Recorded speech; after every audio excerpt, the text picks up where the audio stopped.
Tonight, as the U.S. targets Houthi rebels in Yemen. The Houthis are targeting ships that are linked to the U.S., the U.K., and Israel. A look at the worldwide maritime impact of tensions in the Middle East. And with World Cancer Day coming up this weekend, a new warning about the deadly disease. Plus, turning to God for the sake of our nation. Trust in the Lord and do good. The 2024 National Prayer Breakfast. All this and more tonight on Faith Nation.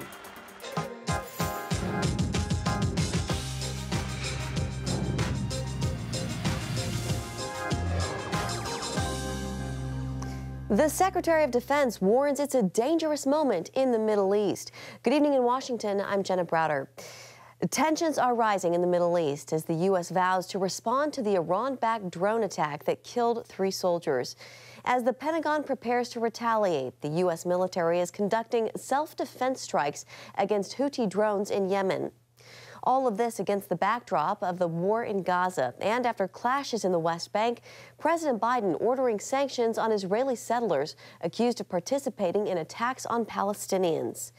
Overnight, U.S. forces struck up to 10 unmanned drones preparing to launch from a ground control station in Yemen, after the drones presented an imminent threat to commercial and naval ships in the region. Hours ahead of those strikes, U.S. warships intercepted anti-ship ballistic missiles fired by Iran-backed Houthi rebels and 3 Iranian drones in less than an hour. Today, the Defense Secretary said the U.S. will not tolerate attacks on American troops as the Defense Department prepares a multi-day, multi-target campaign in response to the attacks on U.S. troops in Jordan. But we will take all necessary actions to defend the United States, our interests, and our people. And we will respond when we choose, where we choose, and how we choose. As the Pentagon prepares to retaliate, the White House today, for the first time, named the Iran-backed Islamic Resistance in Iraq as the group responsible for the attack in Jordan. 3 soldiers died, 47 others were hurt. Iran's proxy war against Israel and the U.S. is affecting world trade. Attacks on commercial ships in the Red Sea are forcing them to alter their routes. Delays in delivering necessary goods could cause a disruption in the supply chain and higher prices. CBN's Brody Carter talked to experts in the field on what it all could mean for the global economy. The Port of Virginia is vital to international trade, but sources here tell me that these incoming shipments are slowing down. That's because terror attacks in the Red Sea are forcing ships to go to the West Coast, ultimately increasing those premiums and insurance rates. This comes out of your pocket. But the even bigger problem is the potential for a broader conflict. That's because Houthi rebels have been firing on commercial vessels on the Red Sea since November, forcing shipping companies to navigate multiple challenges. So imagine a shipment going from, say, Singapore to Western Europe. Now they have to travel thousands of miles more, burning more fuel, which is, of course, not great for the environment. But beyond that, they also have to pay higher taxes, higher fuel prices. While companies like Maersk and others take longer routes to help tankers avoid the Red Sea, Hapag-Lloyd is offering ground transportation through Saudi Arabia, which still can allow customers to use the Suez Canal shortcut. We're also seeing this disruption create tensions between world powers, since the attackers target ships from the U.S. and other Israel allies. Chinese companies have been able to capitalize on the situation. Obviously, the Houthis are targeting ships that are linked to the U.S., the U.K., and Israel. And they're not necessarily targeting ships that are linked to China.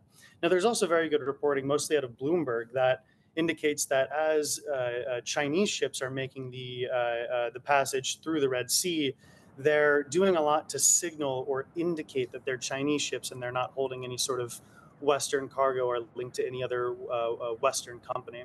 And so far, the Houthis have not really attacked ships that have been sort of based out of China. And so there's some opportunistic Chinese shipping companies that are actually sending their cargo vessels over to the Red Sea to try to pick up some of that excess demand at a higher price. UCLA professor Chris Tang says the U.S.-led coalition, which began deploying Navy ships and aircraft to the region in mid-December, is costing U.S. taxpayers too much. Right now, the U.S. has the aircraft carrier and patrolling the Red Sea, and along with the British military as well. They try to keep the ship safe, but it's not sustainable. For each ground-to-air missiles to attack one of those drones, it costs over $1 million. But the drones and the missiles made by the Houthis, backed by Iran, may be around $50,000. So therefore, you cannot continue to shooting all these $1 million missiles. If the Red Sea crisis continues, these coming days, weeks, and months will be crucial in determining how these trade routes evolve and the world adapts to these changing tides. Reporting from the Port of Virginia, Brody Carter, CBN News. Thank you, Brody. On Capitol Hill, lawmakers could face a tough decision on border policies this week. A long-awaited Senate border bill could finally be revealed, but the House is signaling the policy could be dead on arrival. CBN Capitol Hill correspondent Matt Galka joins us now with the latest. Matt? Well, Jenna, if a deal's not done, it's close, but we've heard that one before. There's more optimism this time around now, as Senate Majority Leader Chuck Schumer is saying today that bill text would be revealed this weekend. Now, leaks about what is or is not in that official bill have led to House Republican leaders saying there's no way their chamber would support it. One of those leaks is over how many immigrants America would let in per day or per year. With immigration being such an important issue in the country, the idea of declaring any new policy dead on arrival has rubbed some in Congress, especially Democrats, the wrong way. I certainly don't think that it is responsible for extreme MAGA Republicans to say that on such an issue of importance relative to addressing and fixing the challenges at the border, that anything is dead on arrival before they've even had an opportunity to review it. The Senate border deal has been negotiated among Republicans, Democrats, and the White House, and the Republicans' lead negotiator, Senator James Lankford of Oklahoma, encouraged members of his party to read the bill before passing judgment. Yeah, Matt, this was supposed to be one big package that included foreign aid to Ukraine and Israel. Where does all of that stand? Well, that's what's hanging in the balance right now. Republicans had originally demanded that any additional aid to Ukraine be tied to border security, and that's what's been negotiated. But if Republicans are too fractured on the issue, that leaves some of America's allies hanging out to dry. Senate Minority Leader Mitch McConnell hinted at separating the issues if there is a stalemate. Well, it's certainly been a challenge to try to reach an agreement on the border. That's why we've been talking about this so long. I always thought it would be a challenge, and it has been. But it's time for us to move something, hopefully including a border agreement. Hopefully, the key word there. Ohio Republican Senator J.D. Vance and Republican Oklahoma Congressman Kevin Hern are now urging a separate bill for Israel that doesn't involve the border or Ukraine. And Congress had a stalemate on that important issue, Matt, but something significant did actually get done this week. Another important topic, taxes. Yeah, Jenna, that's right. They did actually do something this week. The House did pass a $78 billion tax package that had large bipartisan support. The major policy there, expanding a child tax credit that benefits low-income families with children, along with some more tax breaks for businesses. It passed the House 357 to 70, a very rare showing of strong bipartisanship. But there could be some concerns in the Senate. It needs 60 votes there, and that could be tough to come by in an election year. Jenna? All right, Capitol Hill correspondent Matt Galka, thank you. On to the race for the White House, where President Biden has opened up a new lead over former President Donald Trump. As all signs point to a 2020 rematch, the new Quinnipiac University poll shows Biden holding a 6-point lead over Trump, 50 to 44% among registered voters in a hypothetical general election matchup. The latest polls hit as the Republican National Convention is set to meet behind closed doors this week after a group of Trump allies proposed a resolution to declare Trump as the presumptive nominee. That resolution no longer part of the agenda, even with a campaign for the GOP nomination dwindling down to Trump and former UN Ambassador Nikki Haley. He's won 32 delegates out of 1,215, and I've won 17 delegates. This is far from over. It's time to finish this primary and get going at defeating. And the former South Carolina governor is trailing Trump by double digits in her home state. Biden is working to build momentum in the Palmetto State, targeting black voters in a general election matchup. Well, Defense Secretary Lloyd Austin is taking accountability for failing to inform the president about a recent hospitalization, saying today that he did not handle the situation correctly. The American people have a right to know if their leaders are facing health challenges that might affect their ability to perform their duties, even temporarily. So a wider circle should have been notified, especially the president. House Republicans are calling on Secretary Austin to testify over his hospitalization and failure to disclose it. Meanwhile, President Biden joined members of Congress this morning at the annual National Prayer Breakfast here in Washington. He spoke on the importance of living in a nation where people can turn to God without fear of persecution. And we're all blessed to live in a nation where we can practice our many faiths and practice them freely, and where we can come together and lift up our nation and each other in our own prayers, especially in tough times. The president went on to say he prays for peace in the Middle East and called on Hamas to release the remaining Israeli hostages. Cancer cases on the rise across the globe. Coming up, a stark warning from the World Health Organization.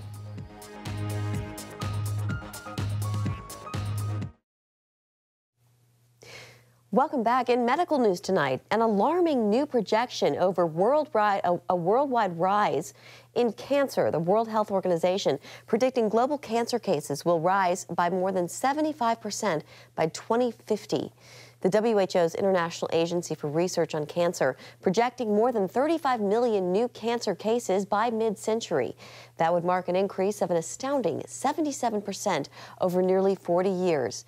The IARC predicts cancer deaths will nearly double 2012 rates to more than 18 million. And for more on this, let's bring in CBN News medical reporter Lori Johnson. So, Lori, these numbers are pretty scary. I'd like to just start with your reaction and the reasons for these projections.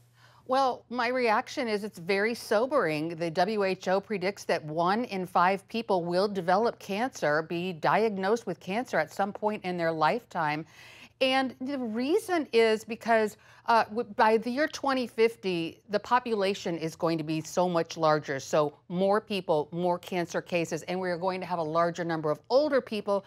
And we know that age is one of the risk factors for cancer. But also, Jenna, there are other risk factors. A lot of people don't realize that obesity and alcohol consumption are major risk factors that can lead to a number of different types of cancers. And then, of course, there is smoking.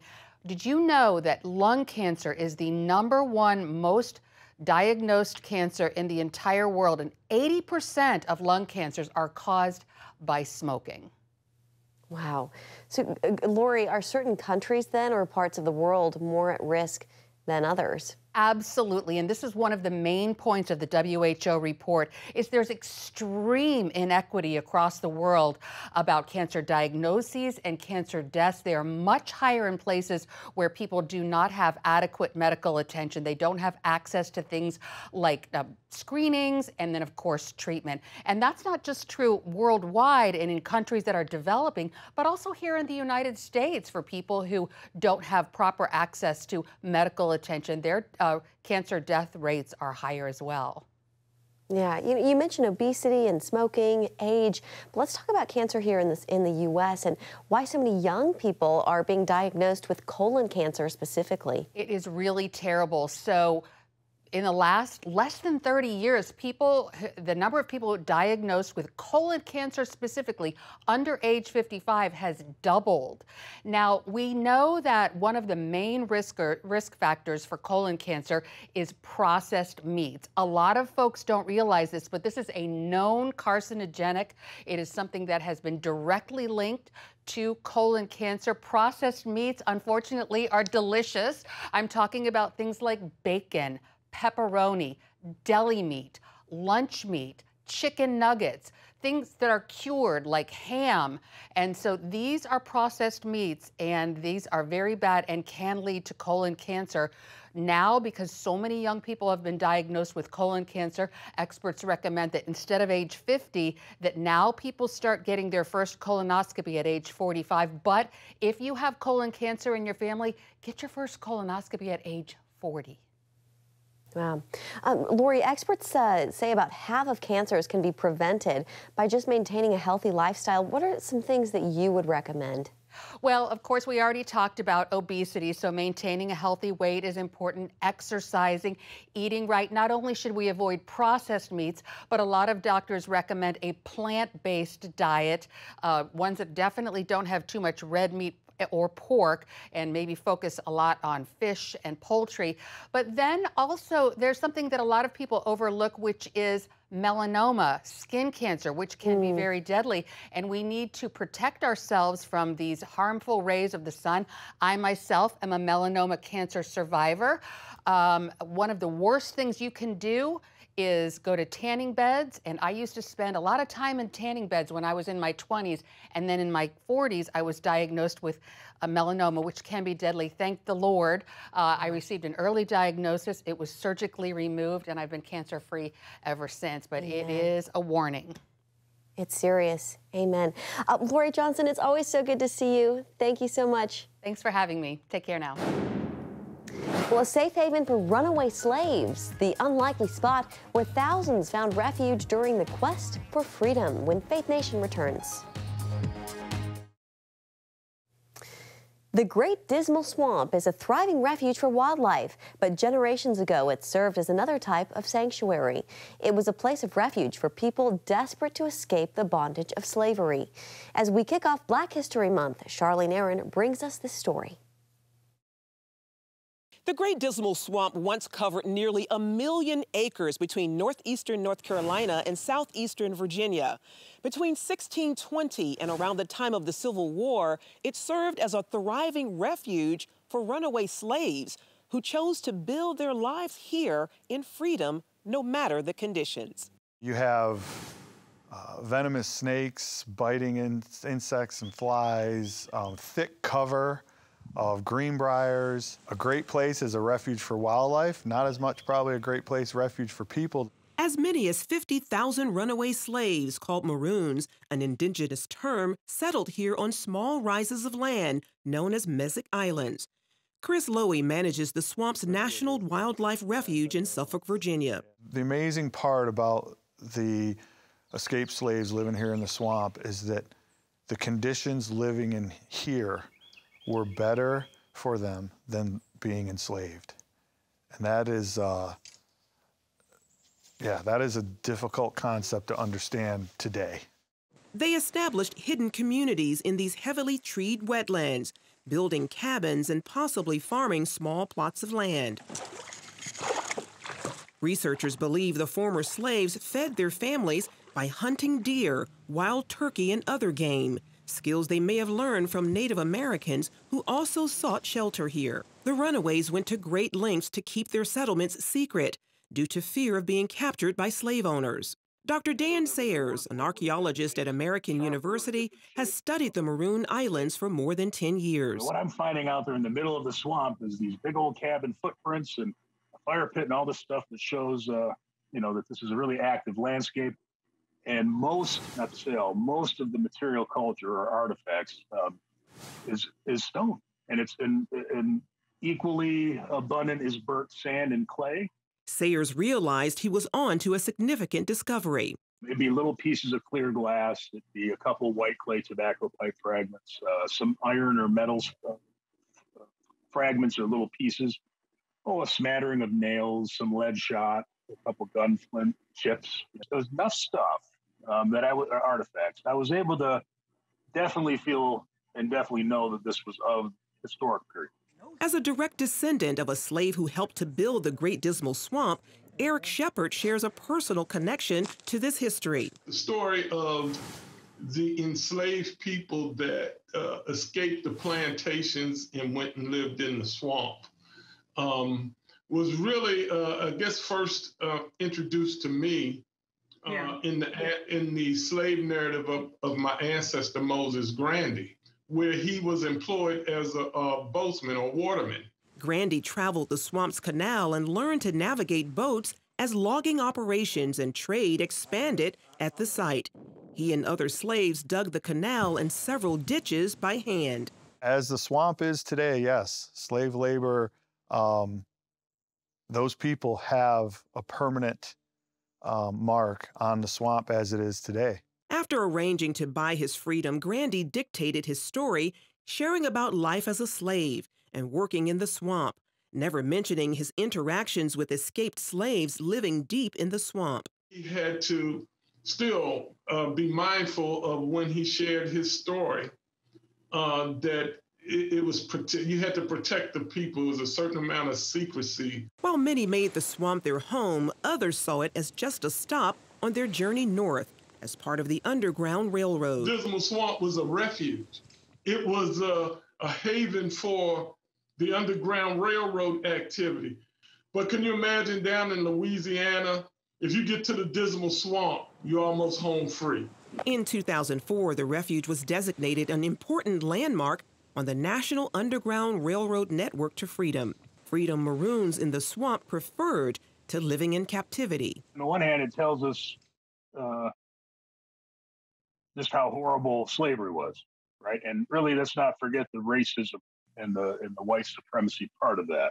When slavery ended in 1863, residents were free to leave the shadows of the swamp, moving to surrounding communities, a time Shepard compares to the biblical account of Israel's deliverance from bondage. How did God deliver them out? Who can't explain it?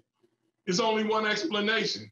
The same God yesterday, today, and forever. Charlene Aaron, CBN News. Finally tonight, President Biden held an emotional phone call with the parents of Specialist Kennedy Layden Sanders, one of the soldiers killed over the weekend in Jordan. The president offering prayers and a message of hope. The day will come when you walk by a park, you play Kennedy played in, or you open a closet and you smell the fragrance of her clothing or something like that, and you'll smile before you cry. That's when you know you're going to make it. It takes a hell of a long time to get there, but I promise you'll get there. And President Biden plans to attend Friday's dignified transfer at Dover Air Force Base. That's going to do it for Faith Nation. Have a great evening.